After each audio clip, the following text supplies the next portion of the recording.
CM कौन बन सकता है सर अगर कांग्रेस को मेजोरिटी आती है? आपके मंडी से भी एक दावेदार हैं कौल सिंह ठाकुर जी, सुखविंदर सिंह सुक्खू भी दावेदारी जिताते रहते हैं, मुकेश अग्निहोत्री भी दावेदारी जिताते रहते हैं। कहीं ना कहीं वो फ्रैक्शन में पार्टी को बांटने का काम तो नहीं करता है, पहली बात। दूसरी बात, आप क्या चाहते हैं? पे इन्हीं के ऑफिस में एक फ़ोटो हम आपको दिखा रहे हैं इस वक्त। उसमें जयराम ठाकुर जी 2013 में वो फ़ोटो खींची गई थी विधानसभा में। जयराम ठाकुर जी पिछली सेकंड लास्ट रो जो होती है उसमें खड़े हैं और सामने बैठे हैं वीरभद्र सिंह, बाकी जितने सीनियर लीडर, धूमल साहब बैठे हुए हैं। तो सीनियर लीडर्स बैठे हैं फ्रंट रो में, जो नीचे जहाँ पे कुर्सियाँ लगी होती हैं। तो जयराम जी सेकंड लास्ट रो में खड़े हैं। लेकिन क्या मालूम था कि 2013 और 2017 तो कुछ ही सालों में वो सबसे फ्रंट रो में बैठे हुए पाए जाएंगे। तो राजनीति इसी का नाम है, और जनता जिसको अपना आशीर्वाद देती है वो सेकंड लास्ट रो से फर्स्ट रो पे आ जाता है। जनता भी सर और पार्टी भी इसमें तो पार्टी का रोल भी था। अभिषेक ठाकुर हैं, रूप सिंह जी के सुपुत्र हैं, चुनाव लड़ रहे हैं, 6 बार एमएलए रह चुके हैं उनके पिताश्री। तो कितनी बड़ी चुनौती, क्या मतलब क्या लग रहा है आपको कि वो भी एक आपको चुनौती दे रहे हैं कि जम्वाल जी ज़्यादा चुनौती दे रहे हैं? जब रूप सिंह जी का टिकट कटा था और जम्वाल जी को मिला था 2012 में, तो उस वक्त रूप सिंह जी ने चाहा था कि मेरी जगह पार्टी टिकट दे अभिषेक को। मंडी जो है आपको पता ही है, मुख्यमंत्री साहब का होम टाउन है, मतलब होम जिला है। तो एक साख का सवाल भी उनके, तो वो तो पूरी ताकत झोंके हुए हैं इस वक्त। तो आपका अगर मैं राजनीतिक ज्ञान परखूँ तो क्या लग रहा है, कितनी सीट आपको लग रहा है मंडी की 10 विधानसभा सीटों में से कांग्रेस की झोली में आ जाए? देखिए जी, जो आपने बात कही कि मंडी से मुख्यमंत्री हैं और उनकी शाख दाव पर है, तो मैं तो समझता हूं कि इस वक्त जयराम जी की सबसे बड़ी चुनौती यही होगी कि वो अपनी जगह से सफल हो जाएं, बाकी जगह पे प्रश्न चिन्ह है। पर कौल सिंह ठाकुर क्योंकि मंडी से, तो मुझे लगा कि आप शायद उनका नाम ले लें। ऐसा कौल सिंह ठाकुर जी मैं जरूर कहूँगा कि सबसे वरिष्ठ नेता इस वक्त हिमाचल की राजनीति में है। Refresh mattress, India's #1 customer satisfaction brand with 99.5% satisfied customers। नमस्कार दर्शकों, स्वागत है आपका इस विशेष इंटरव्यू में। आप मेरे साथ देख सकते हैं सुंदरनगर से कांग्रेस के प्रत्याशी सोहनलाल ठाकुर इस वक्त हमारे साथ बैठे हैं। अभिषेक ठाकुर हैं, रूप सिंह जी के सुपुत्र हैं, चुनाव लड़ रहे हैं, 6 बार एमएलए रह चुके हैं उनके पिताश्री। तो कितनी बड़ी चुनौती, क्या मतलब क्या लग रहा है आपको कि वो भी एक आपको चुनौती दे रहे हैं कि जम्वाल जी ज़्यादा चुनौती दे रहे हैं? देखिए, ये बेसिकली तो बीजेपी का ही धड़ा है जो इस वक्त अभिषेक के साथ है, या यूं कहिए ये अभिषेक के साथ तो नहीं मैं कहूँगा, लेकिन ठाकुर रूप सिंह जी 6 बार के विधायक हैं और मंत्री रहे हैं। तो अभी तक अभिषेक जी का को अपना कोई अस्तित्व नहीं है। कोई जो भी पहचान आज है वो ठाकुर रूप सिंह की है। ठाकुर रूप सिंह का ही नाम लेकर ये इलेक्शन लड़ा जा रहा है। अभिषेक जी, उनका ही नाम, उनकी पहचान, उनका अपने भाषणों में, उनके जो टेन्योर में वो समझते हैं कि डेवलपमेंट के काम उन्होंने किए हैं, उनका श्रेय ले रहे हैं।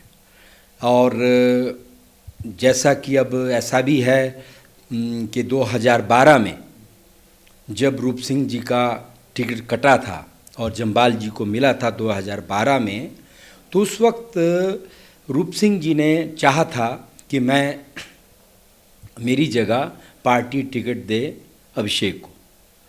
और भी मेरे टाइम में रहते ये एस्टेब्लिश हो जाएं, और रूप सिंह जी का अपना कोई स्वास्थ्य के कुछ कारण भी थे जिसके वो चाहते थे कि भाई ये इलेक्शन लड़े, लेकिन पार्टी ने उस वक्त अभिषेक को टिकट नहीं दिया, इनको दे दिया जम्वाल जी को। तो अभी भी वही सिनेरियो है। 2017 में भी ये प्रबल दावेदार थे ठाकुर रूप सिंह जी अपने आप 2017 में।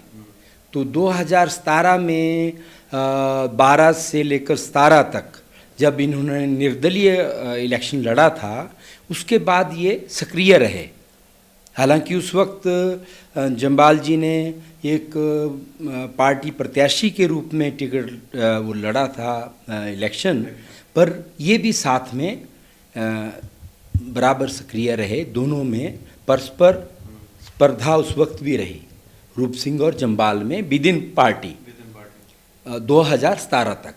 तो 2017 में भी इन्होंने टिकट चाहा बीजेपी से, पर again ticket was given to Jamwal, Rakesh Jamwal. तो उस वक्त फिर पार्टी ने इनको मना लिया होगा, या टिकट नहीं मिला तो ये मान गए कि भाई इन्होंने सपोर्ट करा फिर इसको, जम्बाल को। अब इस इलेक्शन में अब इनके बेटे ने नामांकन भरा है, तो मैं समझता हूँ कि ये इनके बीच का मामला है। और जहाँ तक बात है जो आपने कही वो इसी तरह है, ज़्यादा इसमें कोई ज़्यादा फ़र्क नहीं है। जम्बाल जी को कितनी बड़ी चुनौती मान रहे तो आप? क्या लग रहा है कि वो ज़्यादा बड़ी चुनौती है, या फिर जो अभिषेक जी हैं वो सिर्फ वोट काटेंगे और कहीं ना कहीं आपको फ़ायदा दे सकते हैं? मुझे देखिए, इलेक्शन है और हमारे सामने तो बीजेपी चुनौती है, और ये जो चुनाव है ये मुख्यतः बीजेपी और कांग्रेस में है, और पूरे हिमाचल में यही सिनेरियो है। अगर कोई इंडिपेंडेंट अगर आदमी इलेक्शन जीतता है तो वो अपनी पॉपुलैरिटी के आधार पर कम जीतता है, पार्टी लाइनेज के आधार पर ही ज़्यादा जीतता है। जो किसी ने डिफेक्ट किया हो या जो लोगों की सिंपैथी उसके साथ हो। पीछे भी देखा गया, जैसे मान लो किसी पॉपुलर लीडर का टिकट कट जाता है और वो इंडिपेंडेंट लड़ जाता है, तो उसकी पॉपुलैरिटी या उसके जो काम हैं वो कई बार उसको इंडिपेंडेंट जिता देते हैं, लेकिन पार्टी लाइनेज रहती है। मंडी जो है आपको पता ही है, मुख्यमंत्री साहब का होम टाउन है, मतलब होम जिला है, तो एक साख का सवाल भी उनके, तो वो तो पूरी ताकत झोंके हुए हैं इस वक्त। तो आपका अगर मैं राजनीतिक ज्ञान परखूं तो क्या लग रहा है, कितनी सीट आपको लग रहा है मंडी की 10 विधानसभा सीटों में से कांग्रेस की झोली में आ सकती है?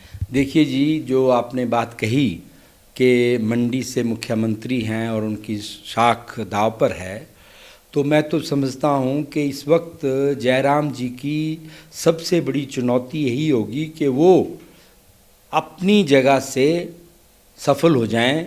बाकी जगह पे प्रश्न चिन्ह है।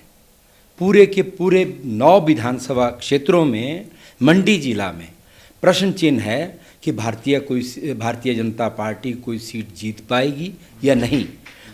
मुख्य मैं समझता हूँ कि जयराम जी के उस वक्त जो प्रेशर होगा वो अपनी सीट को बचाने का पहला है। सुंदरनगर को लेकर सर, क्योंकि आप कल को अगर एमएलए बन के जाते हैं तो आपका भी कोई विजन होगा, हर नेता का एक विजन होता है अपने क्षेत्र को लेके। तो सबसे पहले मेरे इस प्रश्न के पहले पार्ट में रहेगा कि 5 वो कौन सी, या 5, 6, 7 जितनी आपको लगती है, कौन सी वो बड़ी समस्याएं जो सुंदरनगर में इस वक्त हैं, और 5 ऐसे कौन से काम होंगे जो आप प्राथमिकता के आधार पर अगर कल को आप एमएलए बनते हैं तो करवाएंगे? पहला तो यही है जी कि जो हम चाहते हैं कि सुंदरनगर हमारा एक भ्रष्टाचार मुक्त हो, और इसमें कई तरह का भ्रष्टाचार इन 5 सालों में हुआ है। जैसे सरकारी ठेके, टेंडर बाद में लगते हैं, काम पहले हो जाता है, अपने चहेतों को काम दिया जाता है। अगर कोई ऑनलाइन बिड भी करता था उसको भी ऐसा दबाव डाला जाता था कि वो मतलब विड्रॉ कर ले या उसको काम नहीं दिया जाता था। ये तो सरकारी तंत्र में हुआ कि जितना काम डेवलपमेंट काम के लिए सैंक्शन हुआ पंचायतों में, कई जगह अगर 2 लाख का काम है तो कई जगह वो 20,000 भी खर्च नहीं हुआ, इस तरह का हुआ। प्रशासनिक तौर पर बहुत ज़्यादा मैं समझता हूँ कि ठीक तरीके से काम नहीं हुए। और दूसरा, यहाँ पहला शरेआम एग्जामिनेशन में नकल कराई जा रही थी। ये भी एक तरह का भ्रष्टाचार है कि लोगों की जो पढ़े लिखे बच्चे हैं उनकी जगह कोई नकल से पास कराया जाए, इससे बड़ा धोखा क्या हो सकता है। और यहाँ तक हुआ, एक ऑडियो वायरल हुआ जिसमें एक आदमी दावा करता है कि मैंने तो घर से ही पेपर दे दिया। तो इस तरह का माहौल यहाँ रहा। तो मैं चाहता हूं कि हम ऐसा प्रशासन यहाँ दें ताकि इस तरह का कोई बात आइंदा ना उठे। रेप कांड सुंदरनगर में हुए, जहाँ पहले कभी एक इस तरह की वारदात कभी नहीं हुई, 4 रेप कांड हुए। आप इमेजिन करिए, एक कोई महिला यहाँ बस स्टैंड पे उतरती है, उसको वहाँ से अगवा किया जाता है, उसकी कंप्लेंट बाद में आती है। एक कोई महिला, पीड़ित महिला, 3 दिन तक उसकी FIR नहीं होती है। इस तरह का यहाँ बड़ा वो हुआ। एक तो ये होना है। दूसरा, हम चाहते हैं कि जो बेरोज़गारी बढ़ी है, तो हम यहाँ, हमारे पास स्कोप है सुंदरनगर में कि वैसे तो सारे Himachal is a very potential state for tourism development. So in Sundernagar also we have some good points जिनको हम टूरिज़्म से डेवलप करें ताकि लोगों को सेल्फ एम्प्लॉयमेंट भी मिले और उससे लोग अपना काम कर सकें, डेवलपमेंट बढ़े। और एग्रो वेस्ट इंडस्ट्रीज़ हम समझते हैं यहाँ लगनी चाहिए, जिससे जो हमारा एग्रीकल्चर प्रोडक्ट्स हैं वो यहाँ प्रोसेस हो जाएं, तो उस माध्यम से बहुत सा रोज़गार क्रिएट होगा। और हमारा जो एग्रीकल्चर प्रोडक्ट्स यहाँ हैं वो समझता हूँ मैं कई बार वेस्ट होता है, किसानों को सही दाम नहीं मिलते हैं। कई बार देखा गया है कि हमारे जो सराउंडिंग एरिया हैं सुंदरनगर के, जहाँ अच्छा वेजिटेबल टोमेटो ग्रो किया जाता है, तो अच्छे भाव होने की ना वजह से लोग सड़कों में फेंक देते हैं या उसको खेतों में रहने देते हैं। तो अगर इंडस्ट्री यहाँ होगी तो ऐसा नहीं होगा। और दूसरा, यहाँ हमारे पूरे इस इलाके में जो है वो मक्की बहुत होती है, तो मक्की वेस्ट भी अगर इंडस्ट्री यहाँ लगें कुछ, तो एम्प्लॉयमेंट जनरेशन डेफिनेटली होगा। सर, आखिरी प्रश्न मेरा, और मैं चाहूँगा आप जवाब दें इसका, तो मुझे लगता है आप डिप्लोमेटिक सा जवाब देंगे, पहले से मेरे को ऐसी उम्मीद है। CM कौन बन सकता है सर अगर कांग्रेस को मेजॉरिटी आती है? आपके मंडी से भी एक दावेदार हैं कौल सिंह ठाकुर जी, सुखविंदर सिंह सुक्खू भी दावेदारी जिताते रहते हैं, मुकेश अग्निहोत्री भी दावेदारी जिताते रहते हैं। कहीं ना कहीं वो फ्रैक्शन में पार्टी को बांटने का काम तो नहीं करता है, पहली बात। दूसरी बात, आप क्या चाहते हैं? आप तो मंडी चाहेंगे शायद। देखिए, हम इंडिविजुअल व्यक्तिगत रूप से पार्टी के उसमें बंधे हैं और हम चाहते हैं कि जो पार्टी का निर्णय है या यूनेसिमस जो भी डिसीजन पार्टी करेगी, हम उसी को फॉलो करेंगे।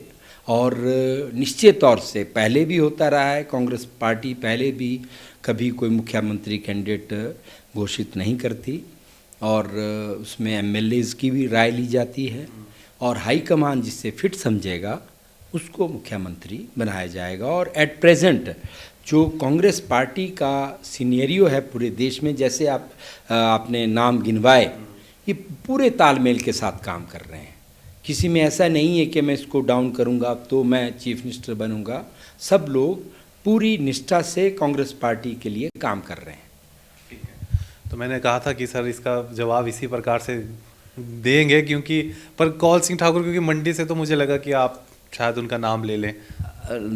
ऐसा कौल सिंह ठाकुर जी मैं ज़रूर कहूँगा कि सबसे वरिष्ठ नेता इस वक्त हिमाचल की राजनीति में हैं, सबसे अनुभवी हम उनको मानते हैं।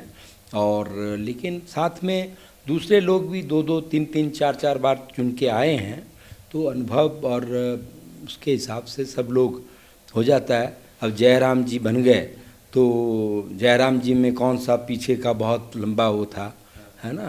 तो ठीक। वही है, मैं वही चीज़ अभी थोड़ी देर पहले डिस्कस भी कर रहे थे कि राजनीति और क्रिकेट सर संभावनाओं का, असीमित संभावनाओं का खेल है। और यहीं पे इन्हीं के ऑफिस में एक फ़ोटो हम आपको दिखा रहे हैं इस वक्त। उसमें जयराम ठाकुर जी 2013 में वो फ़ोटो खींची गई थी विधानसभा में। जयराम ठाकुर जी पिछली सेकंड लास्ट रो जो होती है उसमें खड़े हैं, और सामने बैठे हैं वीरभद्र सिंह, बाकी जितने सीनियर लीडर, धूमल साहब बैठे हुए हैं। तो सीनियर लीडर्स बैठे हैं फ्रंट रो में, जो नीचे जहाँ पे कुर्सियाँ लगी होती हैं। तो जयराम जी सेकंड लास्ट रो में खड़े हैं। लेकिन क्या मालूम था कि 2013 और 2017 तो कुछ ही सालों में वो सबसे फ्रंट रो में बैठे हुए पाए जाएंगे। तो राजनीति इसी का नाम है, और जनता जिसको अपना आशीर्वाद देती है वो सेकंड लास्ट रो से फर्स्ट रो पे आ जाता है, जनता भी सर और पार्टी भी इसमें तो पार्टी का रोल भी था। तो चलिए सर, आपको शुभकामनाएं आपके कैंपेनिंग के लिए। और ये हमने आपको दिखाया कि क्या विजन है एक नेता का अपने क्षेत्र को लेकर अगर वो जीत के आता है। इसी प्रकार के हम और भी लीडर्स हैं, उनका इंटरव्यू आपको करते रहेंगे और उनका विजन आपके लिए वो क्या सोचते हैं, क्या सोच रखते हैं क्षेत्र को के विकास के लिए, और क्या उनको समस्याएं लगती हैं अपने क्षेत्र में, उससे रिलेटेड इस प्रकार के इंटरव्यूज़ हम आगे भी लाते रहेंगे। कैसा लगा आपको इंटरव्यू ज़रूर बताइए, शेयर कीजिए, कमेंट कीजिए, और अगर आप हमारा चैनल यूट्यूब पर देख रहे हैं तो सब्सक्राइब कीजिए, और अगर फेसबुक पर देख रहे हैं तो लाइक और शेयर करना ना भूलें। सर बहुत बहुत शुक्रिया एक बार फिर से आपका। फेसबुक पर पोल स्टार हिमाचल का पेज लाइक करें और यूट्यूब पर हमारा चैनल सब्सक्राइब करना ना भूलें।